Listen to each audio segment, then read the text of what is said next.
So today we're going to be changing the oil on my 2003 Z4 3.0, my friend Nolan here.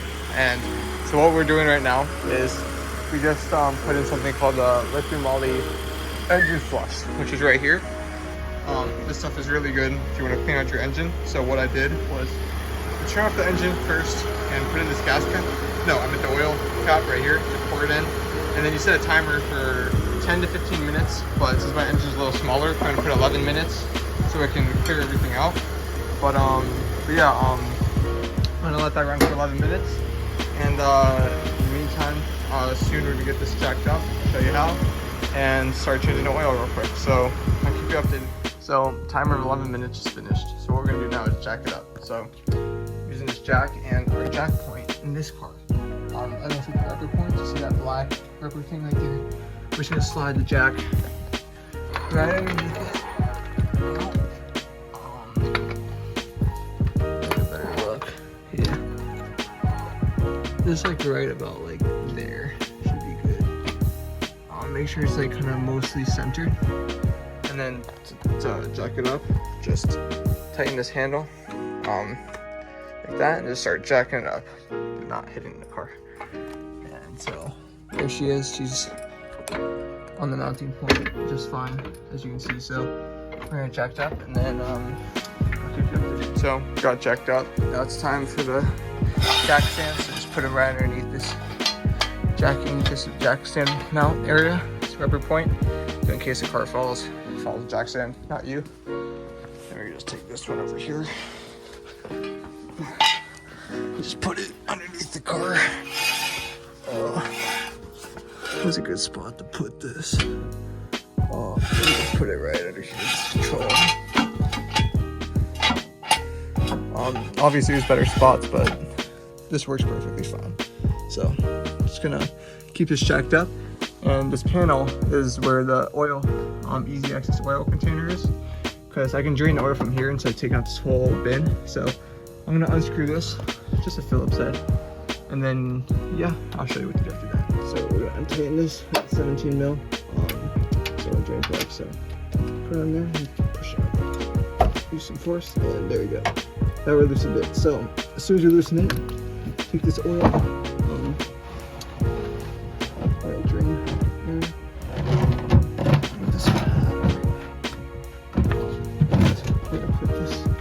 Underneath where we think it's going to go. So the oil does go kind of far sometimes. So we're going to position this the best we can. Right about there should be good. And so use a glove because I don't want to get my hands all oily.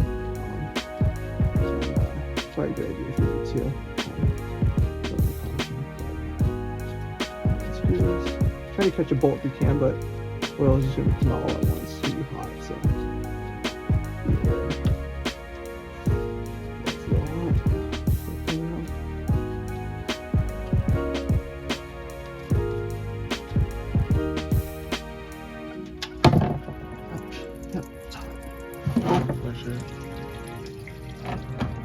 There you go. Now you can see how far it shot. I kind of missed it. It's alright. Mistakes happen. It's kind of squirting all over the place. But it's pretty good. So we might have spilled a little bit of oil there, but it's okay. Things happen. Yep, a little bit of oil. It's okay. Things happen. So, as you can see, that is out right now. So what we want to do is just take like a little shop towel and just like kind of like clean that up in there a little bit. Prevent it from, stop it from dripping out as much, and then just put this little drain plug back in with the brand new washer that you should have got when you got your oil filter. Be sure to fit that because there's an old washer, but make sure you take that off and then put on the new one. So let me figure out where the thread is. There we go, perfect. So she's in now, so I just tighten it. And we tighten it, and then after we tighten this all the way by hand, we're just gonna tighten it a little bit with my ratchet. And obviously don't tighten it too tight, that might cause problems in the future. You don't want to like thread it or anything, so don't tighten it too tight, but give it a nice good hand tighten. And if you really want, you can use a torque wrench to torque it to spec, but to be honest, all that is not necessary. So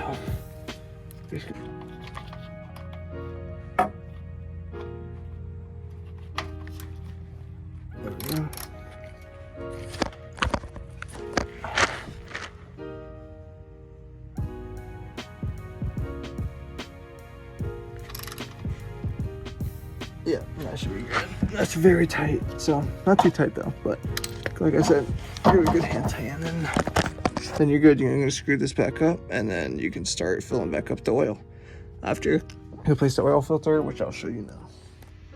So this is the oil filter housing, and what we're gonna do is take the 36 mil and untighten it. So we're just gonna fit this on here. See it there, and then turn it left. As you can see, it just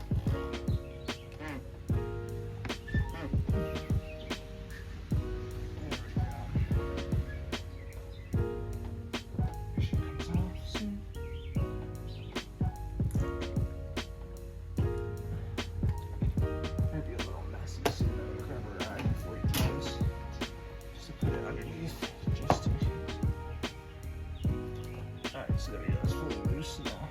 I'm just gonna take this.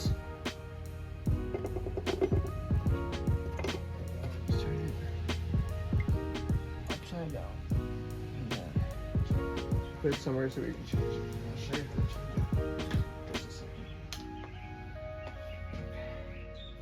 So got this oil filter lubricated. Just kind of like, put some oil on it and in it. Just get a little bit like in there. And yeah, just like that's good. Just kind of pour it all around a little bit. Pull it. This is a little hot, so use some shop tights and just yank this thing right off. There we go. There it can go. So after that, there's some excess oil. So just kind of like dump that in the trash bin.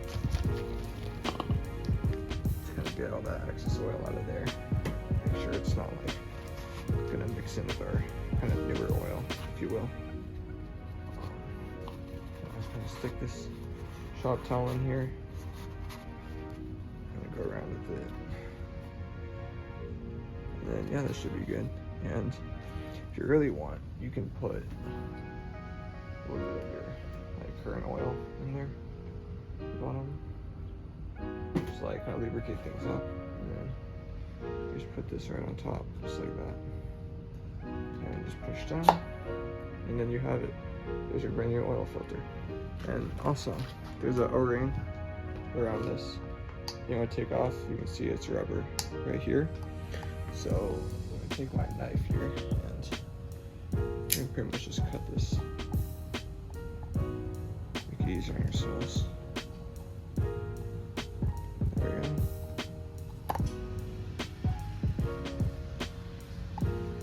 Cut in 2 separate spots.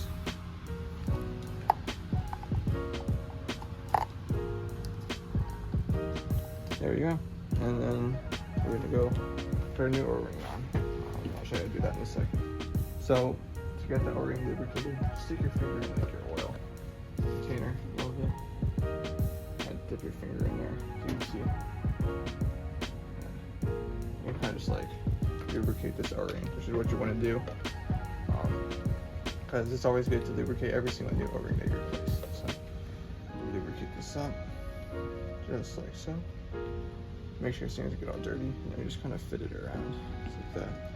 And as you can see, there's a little notch right down there, and that's where your O-ring is going to go. So it's different for every car, so be sure to look up yours before you try this, but that's where mine is.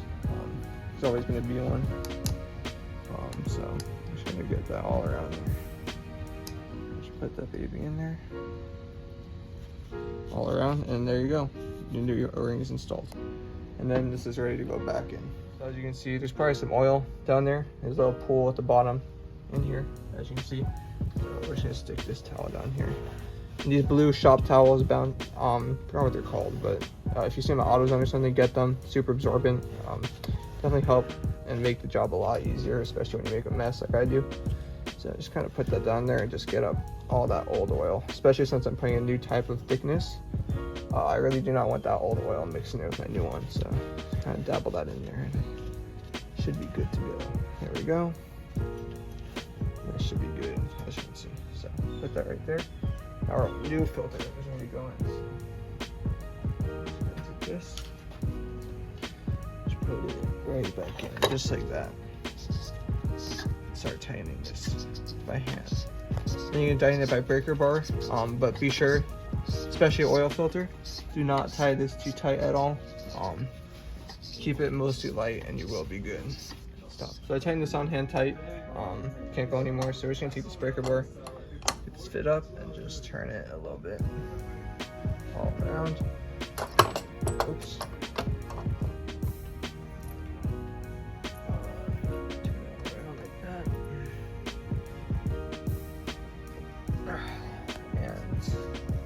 You'll start feeling resistance soon. So this engine takes about 6.5 liters of oil. So look here, and this is 5 liters, so I have some other smaller containers. So I'm just gonna take this off and put this in the oil cap, which I unscrewed right on top of your engine, it should be. Typically you want to use a funnel so you don't spill things.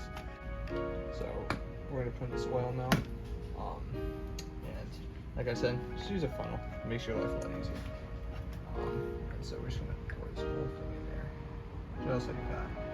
And so what oil I'm using, you'll notice, is if you have a BMW, LAKEY Moly is typically the best oil to use. And I'm using 5W40 because I like to drive my cars a little spirited, if you will, take it up to the higher RPM range. So if you like driving your car a little bit hard, this is going to offer the perfect lubrication. The only thing about thicker oil is this usually you should put in 0W30, but it's just 5W40. And it's thicker oil, you lose a little bit of power in MPG, but you gain a lot of lubrication. It especially protects your engine, especially at those higher RPMs. You like pushing your car, so it's going to keep your oil, your engine more protected, and keep temperatures a lot cooler than they would be with thin oil. So we're just going to finish up this container, and I'll get back to you after I do my 2 little containers. Show you what to do after that. Okay, so I filled up the oil, and so on the BMW dipstick, you want to be at this very top notch, or maybe a little bit over, but not over that. So what we're gonna do is check the oil, and you might want to keep checking this dipstick while you're putting in oil. Look up for your car where the oil level should be, and just keep an eye on it, because I've had to drain my car 3 times because I overfilled it. But this time we got it right on the dot. You see it's barely over, which is like perfect. So we got the perfect amount of oil in there, and so we are good. And the oil change is officially complete. So after everything's done, remove the funnel. And then you just want to screw the oil cap back on. So put that right there, and that should be good. So then we can just go inside the car and start it up. And if you'd like, you can look up how to set the inspection light in your car.